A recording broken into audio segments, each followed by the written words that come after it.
predicación expositiva del libro de los Hechos. En la mañana de hoy, por la gracia del Señor, vamos a finalizar con el libro. Dice el libro de los Hechos en capítulo 28: estando ya a salvo, supimos que la isla se llamaba Malta, y los naturales nos trataron con no poca humanidad, porque encendiendo un fuego nos recibieron a todos a causa de la lluvia que caía y del frío. Entonces, habiendo recogido Pablo algunas ramas secas, las echó al fuego, y una víbora, huyendo del calor, se le prendió en la mano.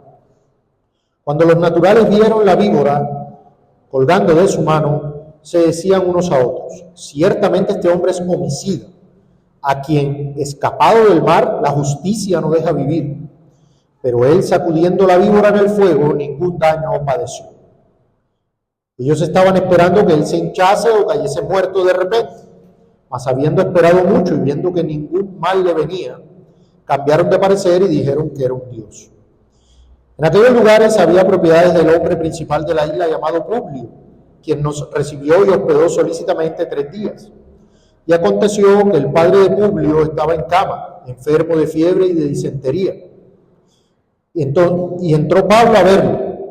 Después de haber orado, le impuso las manos y le sanó.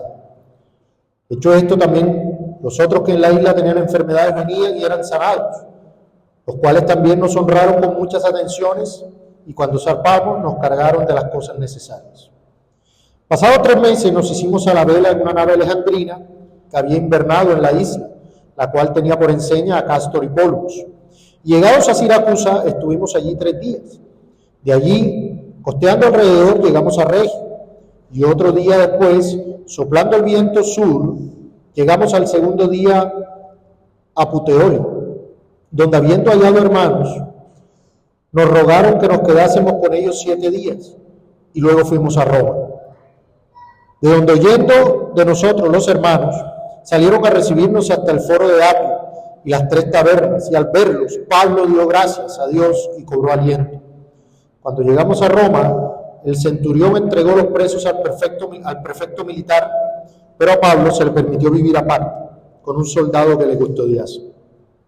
Aconteció que 3 días después, Pablo convocó a los principales de los judíos, a los cuales luego que estuvieron reunidos les dijo: yo, varones hermanos, no habiendo hecho nada contra el pueblo ni contra las costumbres de nuestros padres, he sido entregado preso desde Jerusalén en manos de los romanos, los cuales, habiéndome examinado, me querían soltar por no haber en mí ninguna causa de muerte, pero oponiéndose a los judíos me vio obligado a apelar a César, no porque tenga de qué acusar a mi nación. Así que por esta causa os he llamado para veros y hablaros, porque por la esperanza de Israel estoy sujeto con esta cadena. Entonces ellos le dijeron: nosotros ni hemos recibido de Judea cartas de ti, ni ha venido alguno de los hermanos que haya denunciado o hablado algún mal de ti, pero querríamos oír de ti lo que piensas, porque de esta secta nos es notorio que en todas partes se habla contra él. Y habiéndole señalado un día, vinieron a él muchos a la posada, a los cuales les declaraba y les testificaba el reino de Dios desde la mañana hasta la tarde, persuadiéndoles acerca de Jesús, tanto por la ley de Moisés como por los profetas. Y algunos asentían a lo que se decía, pero otros no creían.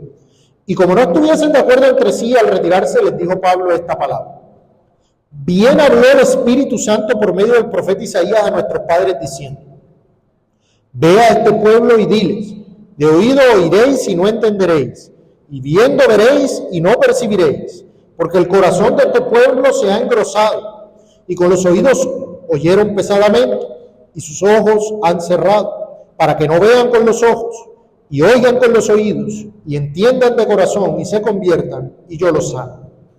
Sabed pues que a los gentiles es enviada esta salvación de Dios, y ellos oirán. Y cuando hubo dicho esto, los judíos se fueron, teniendo gran discusión entre sí. Y Pablo permaneció 2 años enteros en una casa alquilada, y recibía a todos los que a él venían, y predicando el reino de Dios y enseñando acerca del Señor Jesucristo, abiertamente y sin impedimento. Bueno, hermanos, como decíamos, por la gracia del Señor, el día de hoy finalizamos nuestro recorrido, nuestro viaje por el libro de los Hechos. Han sido 28 capítulos. El Señor nos ha permitido estudiar su pura gracia. Si tuviéramos que ponerle un título a este sermón, sería el final de un viaje y el inicio de una misión. Hechos 28 no es solo el relato final del viaje del apóstol Pablo a Roma, sino que es una poderosa conclusión del propósito de Dios para expandir su reino hasta los confines de la tierra.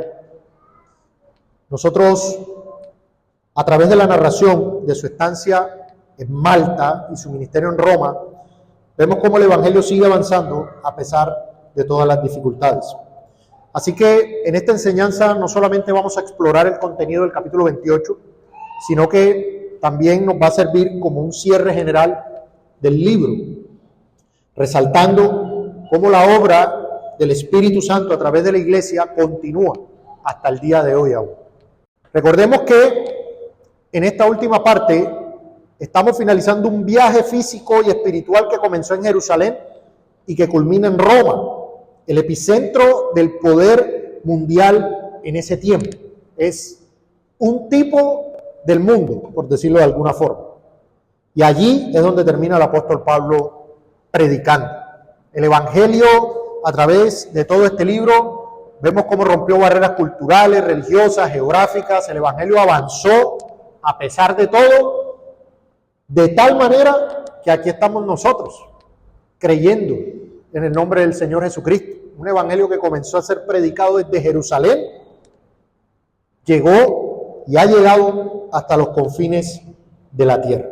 Así que vamos entonces a revisar este capítulo 28.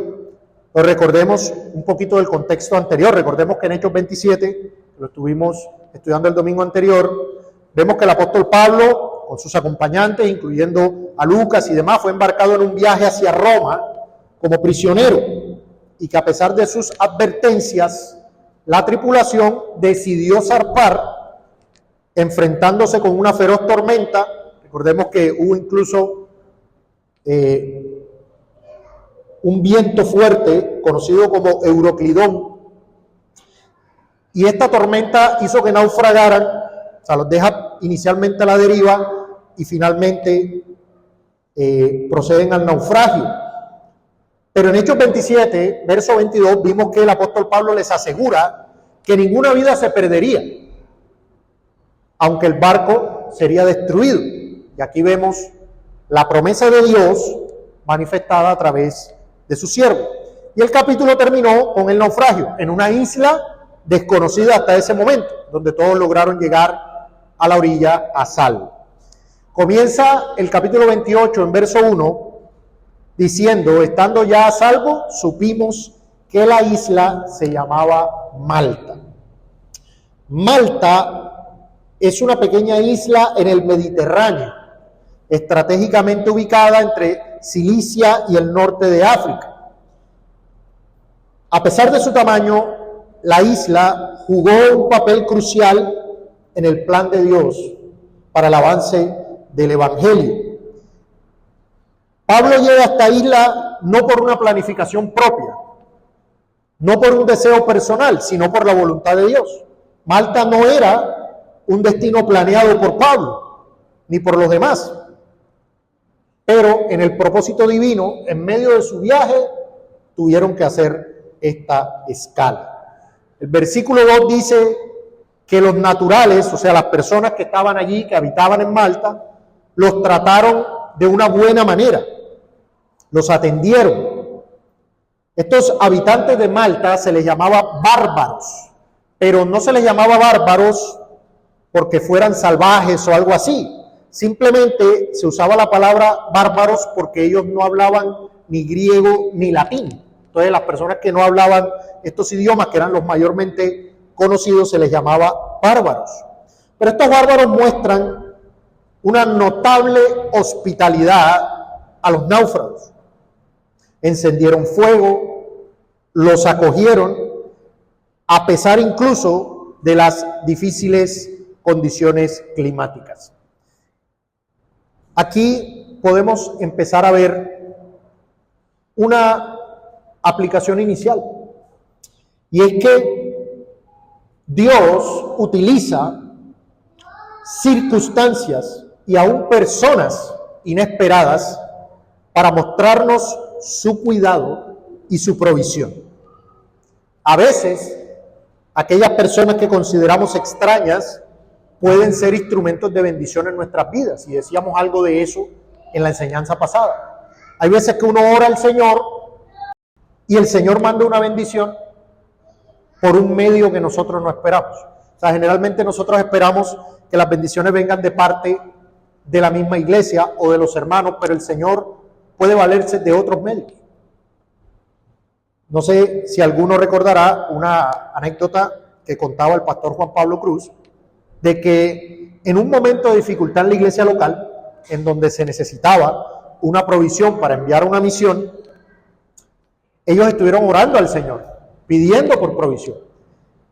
Y una persona no creyente, que era el jefe de un sobrino de una hermana, algo así, puede que sea un hermano, no recuerdo ahora bien, pero el punto es que era una persona no solo no creyente, sino ajena al contexto de la iglesia. Esta persona por más de un año estuvo mandando una ofrenda. Y uno dice, pero tremendo. Bueno, nosotros vemos en nuestra vida, en este caminar cristiano, que el Señor muchas veces ha usado medios, circunstancias y personas ajenas al contexto de la iglesia, y a través de eso nos ha bendecido. Esto puede ocurrir. Pero cuando ocurre, nosotros tenemos que verlo como es, como de parte del Señor. Entonces, si usted, por ejemplo, ora al Señor pidiendo una provisión, la provisión llega de donde usted no la está esperando, usted debe entender pues que eso viene de parte del Señor. Ahora, otra cosa que vemos es que aunque estas personas no eran creyentes, llevan a cabo una virtud que la palabra de Dios nos enseña que nosotros debemos ejercitar como cristianos, que es la hospitalidad. O sea, nosotros vemos que estos bárbaros fueron hospitalarios con el apóstol Pablo y sus acompañantes. La hospitalidad es un mandato bíblico, hermano. Dice en Hebreos, capítulo 13, vamos allá, Hebreos, capítulo 13. De hecho, es interesante porque hay un título en la Biblia Reina Valera, deberes cristianos. O sea, sabemos que esos títulos no son inspirados, pero es el título que se le puso aquí porque es que son varios mandatos para la iglesia, para los hermanos. Dicen Hebreos capítulo 13, verso 2, no os olvidéis de la hospitalidad, porque por ella algunos sin saberlo hospedaron ángeles. Y aquí hay personas que se confunden y piensan que es que van a venir ángeles a hospedarse en sus casas. No, aquí está hablando claramente del caso de Abraham, por ejemplo. Entonces, es un mandato bíblico ser hospitalarios. Y aquí estas personas que no son creyentes fueron hospitalarias. Y debemos decir con vergüenza, hermanos, que muchas veces aquellos que no conocen al Señor son más hospitalarios que el creyente. Muchas veces el creyente hace el feo a la hospitalidad, hace el feo a las visitas, no le gusta recibir visitas porque es que eso es trabajoso, porque tiene que atender, porque tiene que cocinar, porque tiene que limpiar, porque tiene que hacer esto, aquello. Pero hermano, la hospitalidad es un mandato de Dios. Es un mandato de Dios para el creyente. Y aquí vemos que el apóstol Pablo se benefició de la hospitalidad de estas personas, que aún sin conocer a Dios la practicaron. Ahora bien, Dios tenía un propósito con estos habitantes de Malta, y era que conocieran el Evangelio, y era que experimentaran una demostración de la bondad y el poder de Cristo. A veces, hermanos, porque recordemos que el destino del apóstol Pablo no era Malta, era Roma, pero pasa por Malta. Y en este paso por Malta, predica el Evangelio, como ya vamos a ver, hay milagros y señales, y nosotros vemos que en el plan y propósito de Dios para nosotros, muchas veces vamos a tener escalas inesperadas.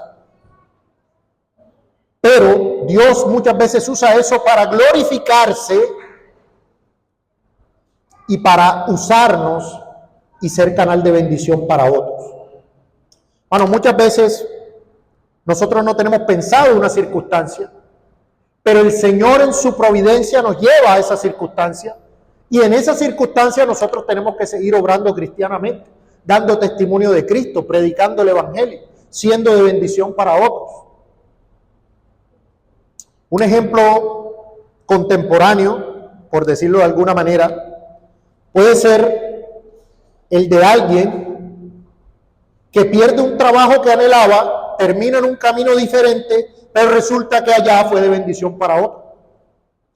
O puede que en algún momento pasemos por una situación de dificultad, lleguemos a un hospital, pase alguna cosa y allá le predicamos el Evangelio a alguien.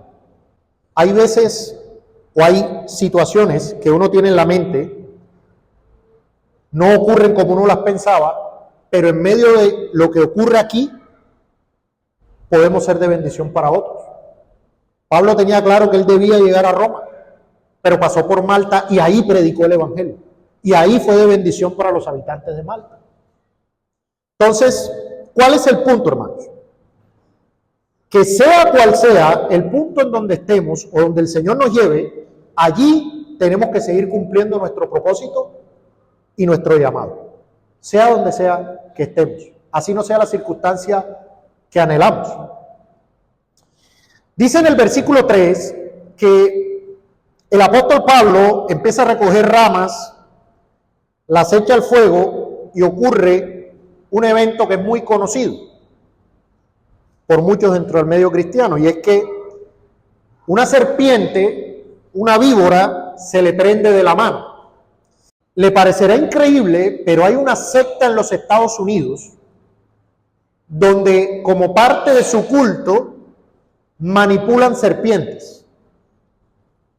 De hecho, fueron 3 generaciones de pastores y creo que los 3 murieron. Hay un documental sobre eso. Una iglesia, en medio del culto, sacaban serpientes para manipularlas, porque en la Escritura dice que los morderían serpientes y no sufrirían mal alguno. Pablo en su labor, ahí recogiendo leña, es mordido. ¿Y qué ocurre? Bueno, en la cultura mediterránea, evidentemente, las serpientes venenosas eran peligro mortal, y la reacción inmediata de los habitantes sugiere que ellos esperaban lo peor. Dice en versículo 4, cuando los naturales vieron la víbora colgando de su mano, se decían unos a otros, ciertamente este hombre es homicida, a quien escapado del mar la justicia no deja vivir. Hermanos, ¿a qué se debe esta expresión de los lugareños? ¿A qué se debe este pensamiento? Bueno, los isleños, al ver la mordedura de la serpiente, interpretan ese evento a través de los lentes de su cosmovisión pagana. ¿Qué ocurría con ellos? Que según su creencia, había una diosa, que era la diosa Dike, hija de Zeus, que era la diosa que verificaba las acciones de los hombres. Entonces, este hombre sobrevive a un naufragio y tras que sobrevive a lo peor, ahora lo pica una serpiente. No, este hombre debe ser un homicida, debe ser una persona muy mala para que le pase esto. Algún crimen tuvo que haber cometido. Ellos dicen que aunque Pablo escapó del mar, enfrentaba el juicio divino en la tierra. Eso era lo que ellos estaban pensando. Hermanos, esta es una poderosa ilustración de la realidad de la muerte espiritual que tienen los seres humanos. Los seres humanos, según la Escritura, están muertos en delitos y pecados. Es decir, que espiritualmente hablando, ellos no entienden las cosas y los eventos que ocurren, porque los ven a través de sus creencias y no a través de la palabra de Dios. Porque solamente Dios puede darnos la verdad acerca de las circunstancias y de los hechos. Entonces estas personas consideran que Pablo estaba afrontando una especie de juicio divino en la tierra porque le había picado esta serpiente. Y lo más interesante es que cuando Pablo sacude la mano y no padece ningún daño, ¿qué piensan ellos? Dice en versículo 6, ellos estaban esperando que él se hinchase o cayese muerto de repente, mas habiendo esperado mucho y viendo que ningún mal le venía, cambiaron de parecer y dijeron que era un Dios. O sea, el ser humano a nivel espiritual ni oye, ni ve, ni entiende. O sea, nunca el ser humano llega a la conclusión de la verdad acerca de Dios. Esto tiene que ser esto tiene que ser lo otro. Él ve la creación y dice, el sol tiene que ser un Dios. Lo pica una serpiente, esa es la justicia que lo está alcanzando. No le pasa nada, es un Dios. Ustedes recordarán lo que pasó cuando ellos llegaron a predicar y les hicieron sacrificios. Les hicieron sacrificios pensando que eran dioses. Hermanos, los isleños esperaban ver a Pablo caer muerto, y cuando esto no sucede, en vez de considerarlo un criminal, lo empiezan a ver como un Dios. Y este cambio de percepción muestra la superficialidad y la volatilidad de las opiniones humanas respecto a lo espiritual. Bueno, los seres humanos están muertos espiritualmente. Los creyentes también lo estábamos, pero por la gracia de Dios se nos fueron dados ojos para ver, y ahora vemos a la luz de la palabra de Dios. El ser humano no ve la realidad de Dios, no ve la realidad del pecado, no ve la realidad del juicio venidero, no ve nada de eso. Cuando ocurre un evento, él piensa cualquier otra cosa menos la verdad de Dios. Analícelo. Y usted está en medio de cualquier conversación cotidiana y se da cuenta de eso. Estaba en una conversación con compañeros de trabajo, había fallecido la abuela de una compañera de trabajo, estaban en medio del velorio, una ventana se mueve, no, esa es la abuela que todavía está por ahí, esa es la abuela que todavía no se ha ido, cosas de ese estilo. Las personas interpretan los eventos nunca a la luz de lo que dice la Escritura. El problema de los no creyentes es que son muy crédulos, pero no para con Dios.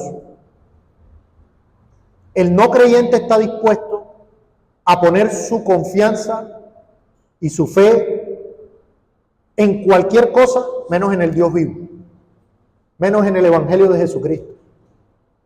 Hace poco veía precisamente perfil de una persona que tenía en su de portada, sí, tenía una frase atea. Una frase atea de que algo, pues, siendo despectivo con los cristianos, ¿no? Los cristianos como que son ignorantes. Pero en las publicaciones entonces hablaba de la ley de la atracción. La ley de la atracción es una filosofía de que las cosas que tú digas, eso lo atrae, que las energías, que las cosas.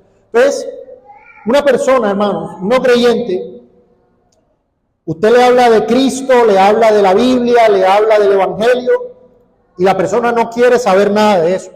Pero usted le habla de alienígenas ancestrales y tiene toda su atención. Las personas prefieren creer lo que sea, menos el Evangelio. Entonces, allí estaban estos habitantes creyendo de todo menos la verdad. Y esto que nos muestra lo vital que es predicar el Evangelio de Jesucristo. Lo único que le va a dar a las personas ojos para ver es el Evangelio. Vamos a leer nuevamente un texto que ya habíamos leído. Acompáñenme al libro de Hechos, allí en capítulo 26, un poco más atrás. Hechos 26. El Señor Jesucristo le dice a Pablo, en versículo 16, pero levántate y ponte sobre tus pies, porque para esto he aparecido a ti, para ponerte por ministro y testigo de las cosas que has visto y de aquellas en que me apareceré a ti, y librándote de tu pueblo y de los gentiles a quienes ahora te envío. ¿Para qué el Señor Jesucristo envía a Pablo? Versículo 18, para que abras sus ojos, para que se conviertan de las tinieblas a la luz y de la potestad de Satanás a Dios, para que reciban por la fe que es en mí perdón de pecados y herencia entre los santificados. ¿Cómo están los seres humanos sin Cristo? Ciegos, en tinieblas y en la potestad de Satanás. Creen cualquier mentira diabólica, pero el Evangelio les es velado. Entonces es vital, es fundamental que prediquemos el Evangelio de Jesucristo para que los hombres puedan salir de la mentira en la que se encuentran presos por Satanás. Ahora, en realidad, ¿qué fue lo que pasó entonces con este asunto de la serpiente? Pues aquí lo que pasó fue el cumplimiento literal de la promesa del Señor Jesús hecha a sus apóstoles.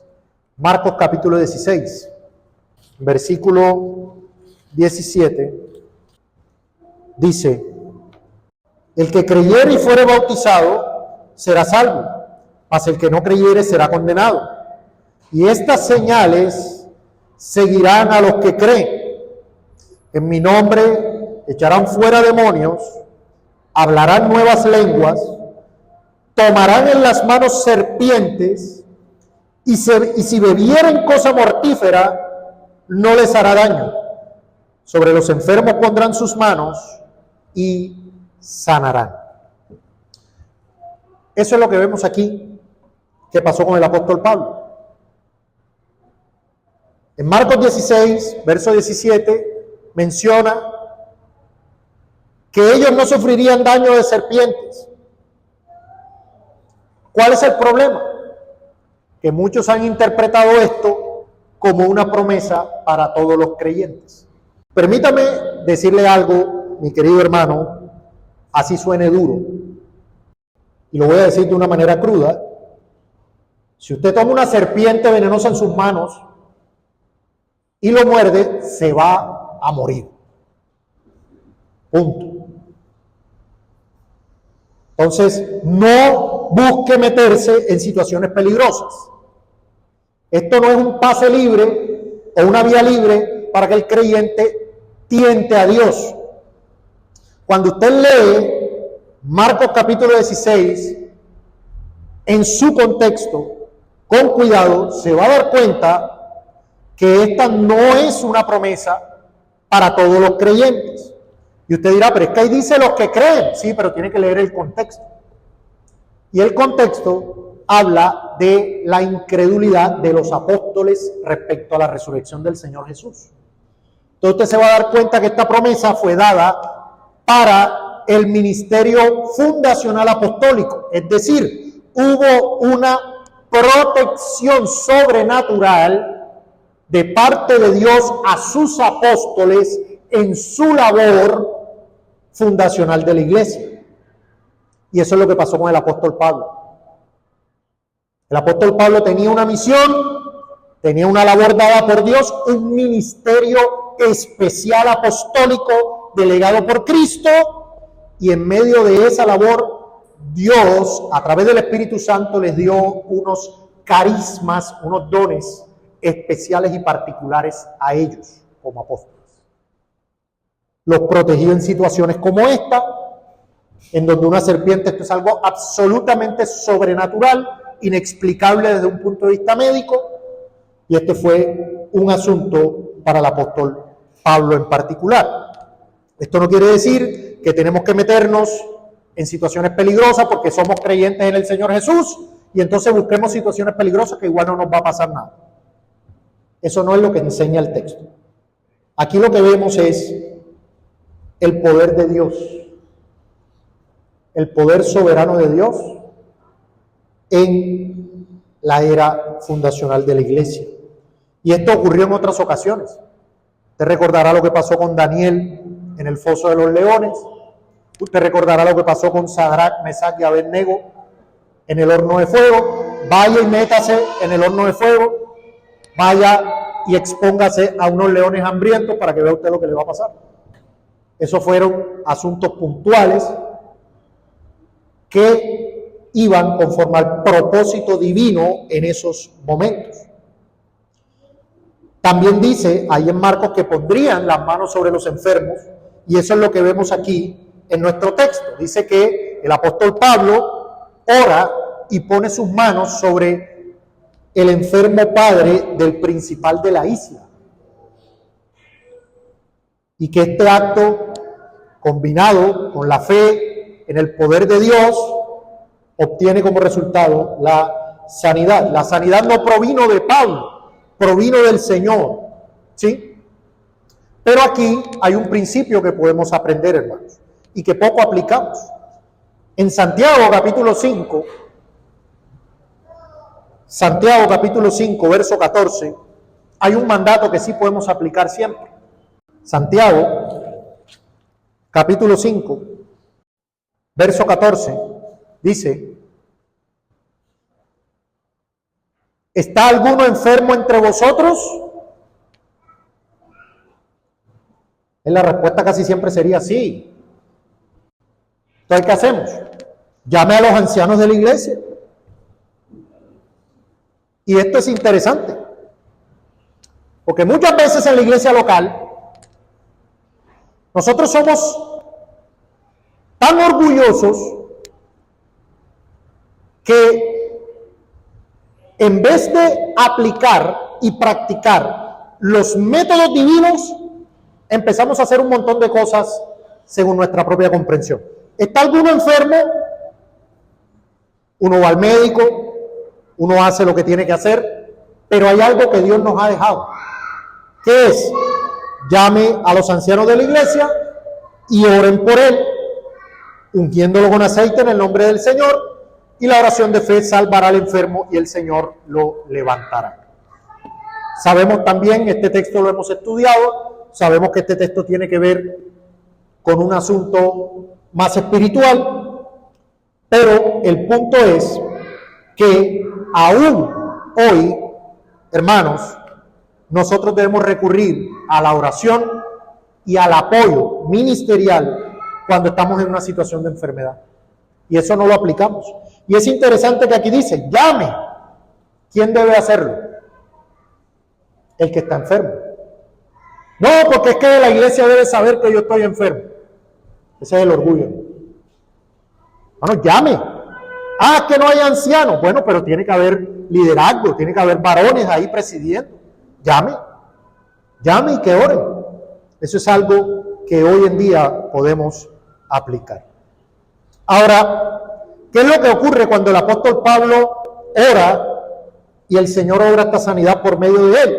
Dice en versículo 9, que también los otros que tenían enfermedades venían y eran sanados.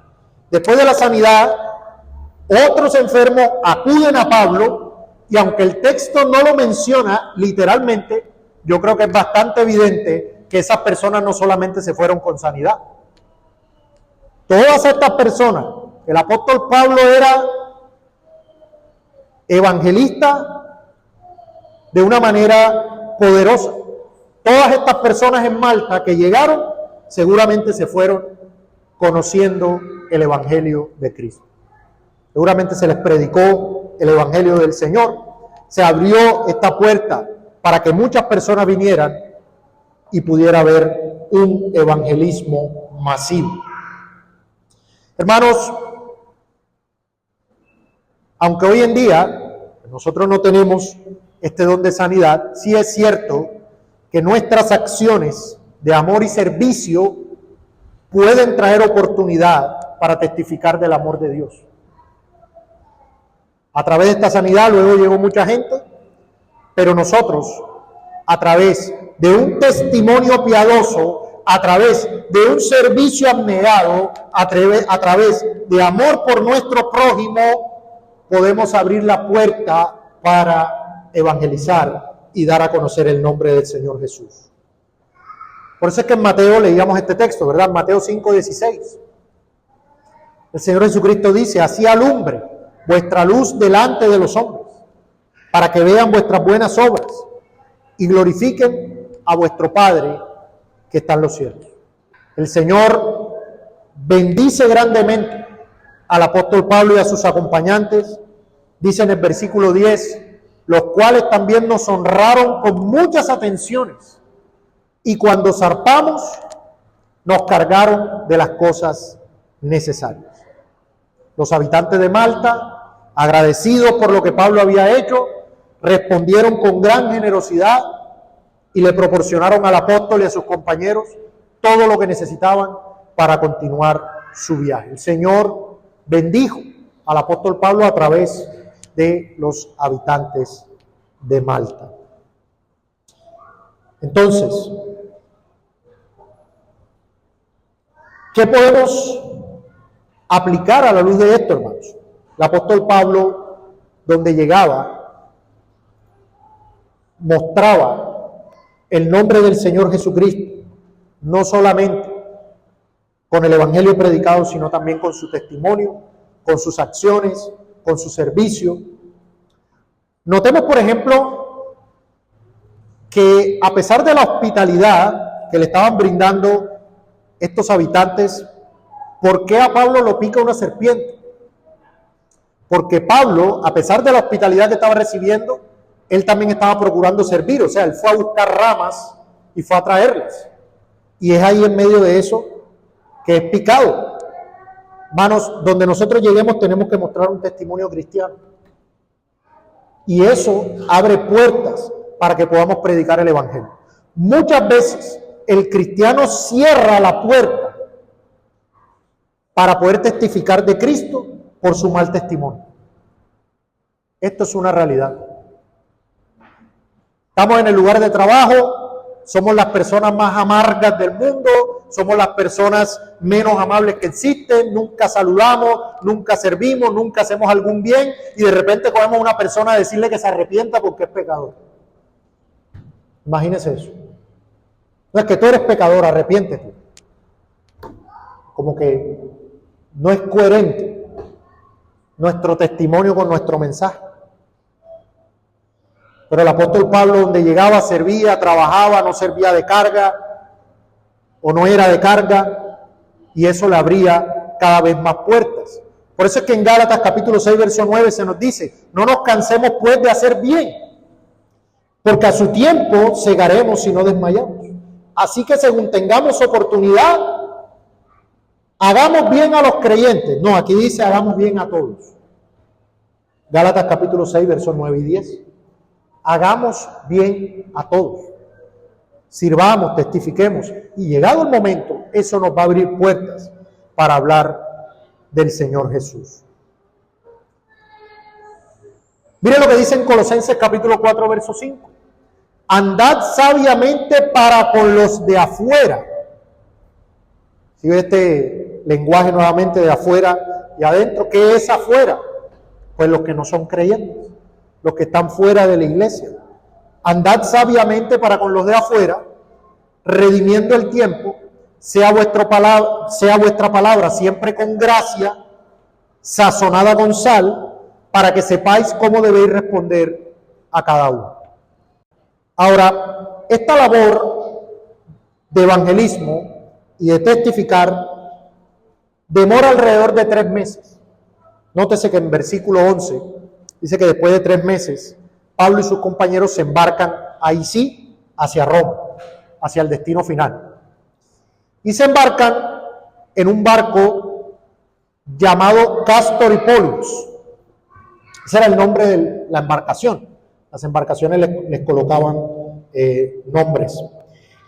Dice que llegaron a Siracusa, que permanecen 3 días, y luego finalmente llegaron a su destino, a Roma. Y el apóstol Pablo, al ver a los hermanos, es animado. Y esto es bien interesante porque nos muestra el corazón de un pastor o líder. No había una cosa que alegrara y que animara más al apóstol Pablo que ver a la iglesia creciendo y siendo fortalecido. O sea, Pablo veía que los hermanos estaban andando bien y se regocijaba y daba gracias a Dios y se alegraba. Es bien interesante lo que nos muestra el texto acerca de esto. Cuando el apóstol Pablo llega a Roma, dice que llama a los judíos y les explica la situación y por qué se encuentra allí. Pablo convoca a los líderes judíos de la ciudad, les explica la situación, les dice que no había hecho nada en contra de su pueblo ni de las costumbres de sus antepasados, que había sido arrestado en Jerusalén injustamente, que había sido entregado a los romanos y que no habían hallado causa para condenarlo, que se vio obligado a apelar a César, no porque tuviera alguna acusación, sino para defender su inocencia. Ahora, los judíos le responden que no habían recibido ninguna carta, que no habían recibido ningún informe negativo, pero que estaban interesados en escuchar su mensaje. Y para eso precisamente fue que Dios envió a Pablo a Roma, para que el evangelio se siguiera extendiendo. Entonces, siempre donde llegó el apóstol Pablo, primero le predicó a los judíos. Luego los judíos se endurecían y ya se iba a predicar a los gentiles. Entonces, el apóstol Pablo les testifica, les predica a Cristo usando la ley, usando los profetas, y algunos judíos asienten, pero la mayoría no cree, y eso llevó a una discusión. Entonces Pablo, al ver esta incredulidad, cita la profecía de Isaías sobre el endurecimiento del corazón de este pueblo, declarando que la salvación de Dios había sido enviada a los gentiles, que sí escucharían. Y antes de aterrizar, hermanos, en las conclusiones generales del libro, no puedo dejar pasar un detalle en este texto donde el apóstol Pablo cita al profeta Isaías. Nosotros creemos, confesamos y proclamamos a un Dios trino, a un Dios que es Padre, Hijo y Espíritu Santo. De hecho, cantábamos un himno alabando a este Dios trino. Y yo quiero que veamos rápidamente esta profecía de Isaías capítulo 6, porque aquí podemos ver claramente cómo es evidente la doctrina de la Trinidad. En Isaías capítulo 6,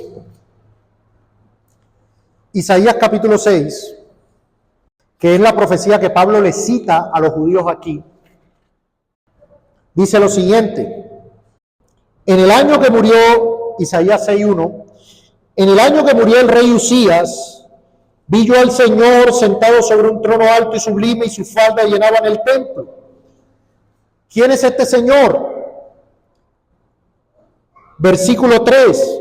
Y el uno al otro daba voces diciendo: Santo, Santo, Jehová de los ejércitos, toda la tierra está llena de su gloria. Este es Jehová de los ejércitos. Y es interesante lo que dice en versículo 8. Después oí la voz del Señor que decía: ¿a quién enviaré? Singular. Pero nótese lo que dice después: ¿Y quién irá por nosotros? Plural. ¿A quién enviaré? ¿Y quién irá por nosotros? O sea, lo que podemos ver aquí de manera sombreada es que en este único Señor, en este único Dios, hay una pluralidad de personas. ¿A quién enviaré? Único Dios, un solo Dios. ¿Y quién irá por nosotros? Hay una pluralidad. O sea, es una unidad compuesta. Y entonces, este Jehová, que en el Antiguo Testamento siempre se reveló como el Padre, está acompañado. Pero ¿con quién está? ¿Con quién está el Padre? En Juan capítulo 12, en versículo 36, Juan capítulo 12, versículo 36 dice: estas cosas habló Jesús y se fue y se ocultó de ellos. Pero a pesar de que había hecho tantas señales delante de ellos, no creían en él. Para que se cumpliese la palabra del profeta Isaías, que dijo: Señor, ¿quién ha creído a nuestro anuncio? ¿Y a quién se ha revelado el brazo del Señor? Por esto no podían creer, porque también dijo Isaías: cegó los ojos de ellos y endureció su corazón, para que no vean con los ojos y entiendan con el corazón y se conviertan y yo los sano. Esta es la profecía de Isaías 6. ¿Y qué dice aquí el Evangelio de Juan? Isaías dijo esto cuando vio su gloria y habló acerca de él. Y está hablando de Jesús. Entonces, ¿con quién está el Padre? Con su Hijo. Y ahora, en Hechos 28, en nuestro texto, nótese lo que dice el apóstol Pablo cuando cita la profecía de Isaías 6, versículo 25. Y como no estuvieron de acuerdo entre sí, al retirarse les dijo Pablo esta palabra: bien habló el Espíritu Santo por medio del profeta Isaías a nuestros padres diciendo, y cita la profecía de Isaías 6. Entonces, básicamente lo que estamos viendo es al Dios Trino en acción: el Padre, el Hijo y el Espíritu Santo. Y culmina el libro con Pablo haciendo lo que la iglesia debe estar haciendo. Versículos 30 y 31 dice: y Pablo permaneció 2 años enteros en una casa alquilada y recibía a todos los que a él venían, predicando el reino de Dios y enseñando acerca del Señor Jesucristo abiertamente y sin impedimento. Hermano, yo no sé si a usted le ha pasado, pero cuando usted termina de leer el libro de los Hechos, pareciese que el libro terminara inconcluso. O sea, usted termina de leer, lee versos 30 y 31 y dice, pero parece como si lo hubieran acabado abruptamente, como si faltara otro pedazo. Bueno, ¿y qué pasó con Pablo? ¿Y qué pasó después? Pero termina ahí. ¿Por qué da esa sensación de que el libro no ha terminado? Porque, en cierto sentido, el libro no ha terminado. ¿Y quiénes siguieron escribiendo el libro? La iglesia. La iglesia. Este libro no ha terminado. Porque la iglesia del Señor debe continuar con la misión que Cristo dejó: predicar el evangelio del reino hasta lo último de la tierra. Recordarán que estuvimos estudiando acerca de los propósitos de la iglesia. ¿Cuál es uno de los propósitos de la iglesia? Predicar el evangelio y discipular y enseñar a las personas todo lo que Cristo mandó. Eso es lo que nosotros deberíamos estar haciendo.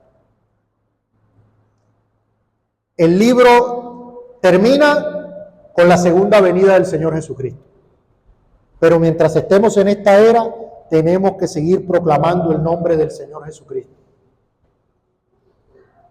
Todo lo que podamos. Todo lo que podamos. Conclusiones generales del libro. En primer lugar, vimos que nosotros somos los beneficiarios, los depositarios de la promesa del Espíritu Santo que hizo el Señor Jesucristo en su ascensión. Él prometió que vendría el Espíritu Santo y el Espíritu Santo descendió en el capítulo 2, lo vimos, por lo cual debemos ser conscientes de esta verdad. Como iglesia, nosotros tenemos el Espíritu Santo y debemos vivir y obrar siempre en su poder. La iglesia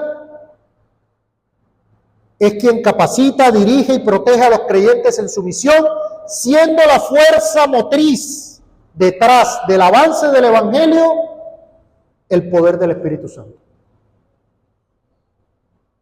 Debemos pedir el Espíritu Santo, debemos ser llenos del Espíritu Santo, y la misión y la obra de la iglesia local, hermanos, no podrá ser llevada adelante sin el Espíritu Santo. Debe una iglesia que va a hacer las cosas en la carne, va a hacer las cosas en su propio brazo, en su propia fuerza, y no va a tener ninguna victoria. No va a tener ningún avance. Si algo nos ha dejado claro el libro de los Hechos, es que esta iglesia temprana era poderosa porque dependía del Espíritu Santo. Dependía del Espíritu Santo para predicar, dependía del Espíritu Santo para evangelizar, dependía del Espíritu Santo para santificarse, dependía del Espíritu Santo para todo. Dependía del Espíritu Santo. Por eso esta iglesia era poderosa.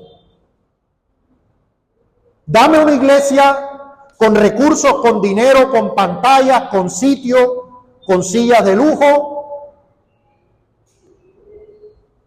y dame unos pocos hombres en el poder del Espíritu Santo y avanzarán el reino mucho más. Otra cosa que aprendimos y que tenemos que practicar y poner por obra es la unidad y generosidad de esta iglesia primitiva. Si una cosa aprendimos fue cómo esta primera iglesia se caracterizó por su unidad, por su generosidad, por su devoción a la enseñanza, por su comunión, por la oración, por el partimiento del pan. Esta era la iglesia. Esta era la iglesia. Hay iglesias sin comunión, que no oran. Esa no es la iglesia que vemos aquí. Esta era una iglesia unida, amorosa, generosa, que se preocupaba por sus necesitados. Era una iglesia poderosa en testimonio. Esta era la iglesia. Otra cosa que vimos recurrentemente en el libro fue la firmeza que debemos tener ante la persecución. Vamos a padecer por el nombre del Señor Jesús, pero debemos permanecer firmes. Otra cosa que vimos fue la organización de la iglesia, cómo la iglesia se fue organizando con miembros, con diáconos, que lo vimos en el capítulo 6, cómo la iglesia se organizó con pastores que los apóstoles ordenaron inicialmente junto con la iglesia. Otra cosa que vimos fue cómo el evangelio debe ser predicado aún dándole un contexto, como hizo el apóstol Pablo en Hechos 17, en el Areópago, pero sin perder nunca y sin comprometer la esencia del evangelio. Se pueden usar elementos de la cultura, de la filosofía para presentar el evangelio, pero el evangelio es inmutable. El evangelio eterno debe ser predicado tal y como nos ha sido dado. Otra cosa que vimos es la soberanía de Dios en la expansión del evangelio. Cómo Dios va a preservar su iglesia, cómo Dios hace que su reino avance, cómo cuando tiene un propósito, hermanos, Ni siquiera una serpiente venenosa puede truncar eso. Finalmente, la iglesia, como una comunidad misionera, desde que comenzó, hermanos, la iglesia se entendió a sí mismo con una misión: proclamando el evangelio y edificando el cuerpo de Cristo. Así fue como la iglesia se entendió a sí misma. Tenemos que llevar este mensaje para los que no conocen al Señor.